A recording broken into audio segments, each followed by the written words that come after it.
Welcome to Growing Younger Health and Fitness podcast designed for people over 40. Hi guys, Gavin and Alex here again with another podcast. And the topic of today's video is the 5 fitness myths that people over 40 should stop believing in. That, kind of misguide you and, cause a lot of misunderstanding and confusion. So we'll start with number 1. Training makes you bulky. That mostly affects women over 40 who think that if they start resistance training, strength training, they're going to get arms like Arnie, and then, that's why they don't do it. Do you want to? So it's a common thing. So I think what it is, a lot of women in particular. I've had actually some men say this to me as well. I think because they already feel bulky because they're overweight anyway, they think if they start resistance training, they're going to actually get bulky, right? Yep. But the reality of it is, you're not. The bulk that you have in your body is essentially come from body fat that you don't want. So when you start to lose body fat, weight training is a critical component of that. And I think a lot of people underestimate how much muscle they can put on. So even a man, even Alex and I now getting into our 40s and stuff, reality of it is, we at best we can only put on 3 to 4 kilos a year of muscle if we train perfect and our diet is perfect, right? Yep. So for a woman to think they're going to do that is just crazy. They haven't got the testosterone, they haven't got the genetics, they're not working probably hard enough anyway. But what a lot of the time is, people, when you're trying to get stronger, you're not trying to build more muscle, you're trying to replace the muscle you've already had and you've lost, which is replaced by body fat. So it's kind of a big myth. So when you're weight training, you got to think of it in terms of you're training to get stronger, so you can do more activities in daily life. So you can lift your shopping up, play with your grandkids, all those things. So you will not get bulky. Certainly for over 40, you just haven't got the genetics and you haven't got the testosterone. You haven't got anything in there, and it's the body fat that I think you're getting confused with. You certainly won't be. You won't look like one of those people in a bodybuilding magazine. No, but just straight up, that's not going to happen. No, I mean, these people, they spend hours and hours and doing lots of things to become that way. So if it was that easy, totally, that's it. You talk about top 1% of people as well as magazines, right? It's that's right. They're not showcasing general people. It's impossible. Yeah. Cool. Number 2, I don't have time. So that's a very common myth. You don't have time to exercise. You don't have time to eat healthy or do other things for your fitness and health. Actually, I did a podcast just a week ago on how to get 5 hours of free time a day.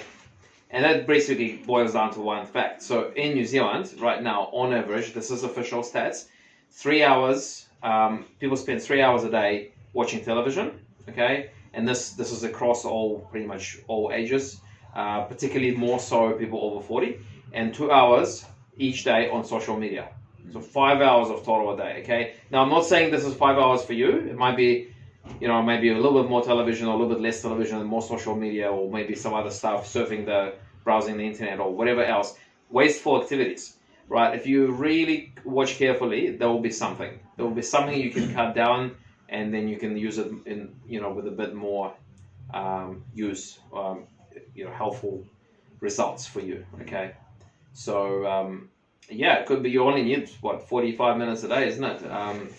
To be honest, if that, I think this time thing is very much an excuse, right? And it's about lack of priority. So people think they got to train 4 hours a day to get fit and healthy, and you don't. So if I had to give a real general guideline, if you did 2 to 3 strength sessions a week of about 30 to 40 minutes of strength training, okay, that's all it is. And then for cardio to keep your heart healthy, you're looking at 150 minutes of cardio per week, which is a 20-minute walk, right? So most people we speak to, and I check their track steps and stuff, they do 3,000 to 5,000 steps a day. That's sedentary. That isn't even. So if you did an extra 2,000 steps a day, would give you your 20 minutes a day to give you 150 minutes a week. That's all you need to do to start getting your cardiovascular health and thing, right? So I guess your weekly commitment is about 4 hours a week, 5 hours a week, maybe at most. That's all you need to do. And the other thing then is that people think they haven't got time to eat healthy. This always makes me laugh, because like to eat healthy is just you already eat McDonald's now. Let's say just eat a salad instead. There's no extra time involved. You think there is, but there's not. You're still cooking anyway. You cook healthy options, and in fact, it takes less time because if you're not snacking on junk food, then you're not snacking at all. Therefore, you're not actually using any time anyway. So therefore, it doesn't cost any time. If that makes sense. That's like eating healthy does not take more time. Just plain simple. Yeah, really, it doesn't, isn't it? That's right. Cool. Next one is I have to stop eating food that I so if to eat to. A lot of people believe that to become healthier they have to stop eating food that they love, which is not true. You obviously have to adjust the amounts. So if you like chocolate, you probably shouldn't be eating 2 slabs of chocolate a day, right?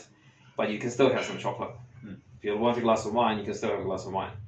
But it all comes down to calorie intake, isn't it? Yeah. Calorie balance. So as long as you fit in within your calorie allowance for the day, then that's fine. It just means that if you have an extra glass of wine, you just go for an extra walk to burn it off. You know, that pretty much. Am I saying it correctly? Yeah, for sure, that's right. I mean, you think of it, right? But I think sometimes you got to zoom out a little bit. So if you like giving up the foods that you love, you don't have to do that. So let's just say you eat 5 times a day and you eat 7 days a week. Was that 35 meals a week, is it? 31 meals a week. Yeah. Mental this was great, right? So 35 meals a week.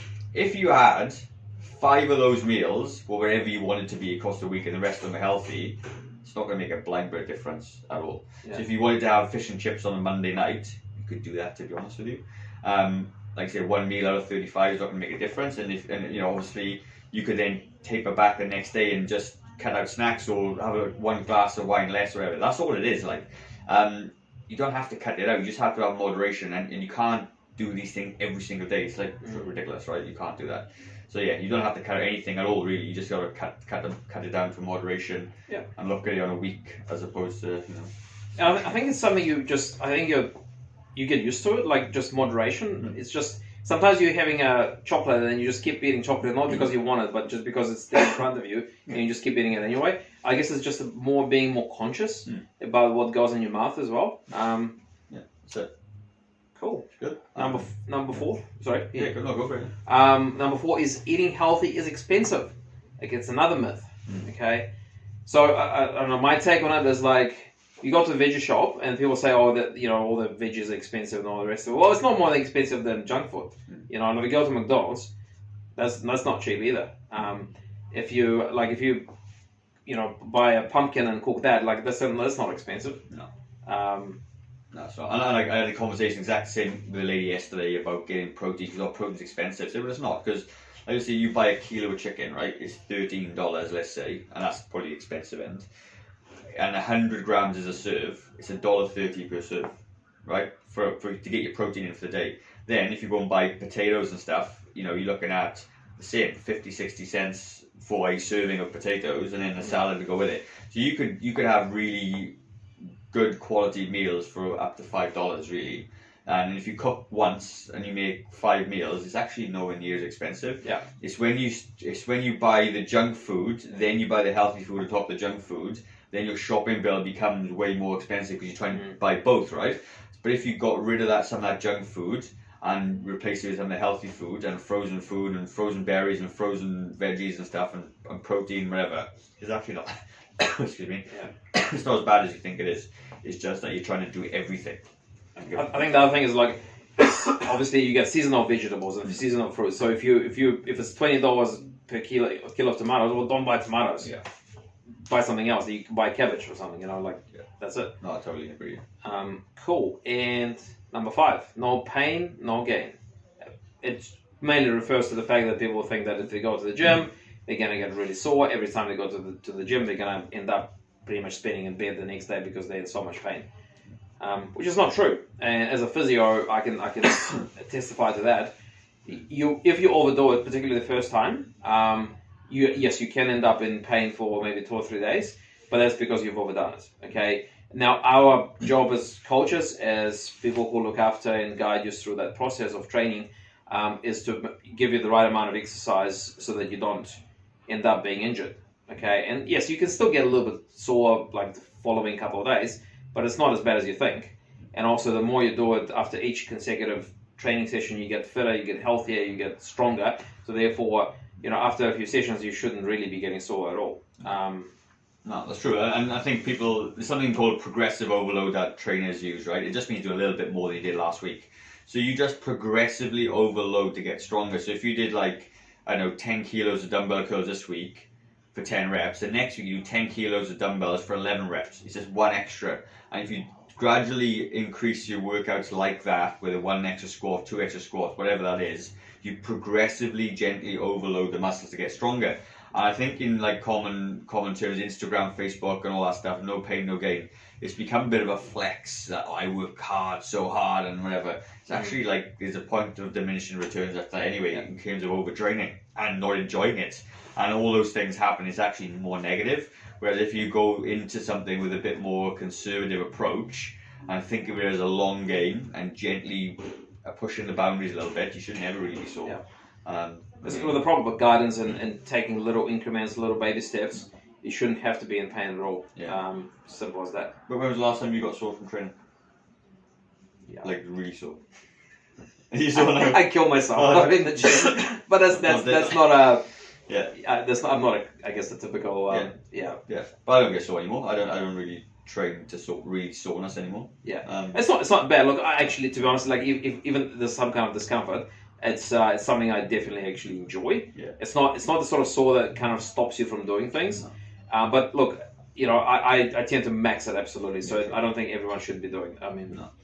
You can definitely continue to be stronger and get stronger without feeling kind of any, pain as a consequence the next day. So yeah, that's fair. That's good. That's fair. Good. Cool. Fantastic. Good. See you next video.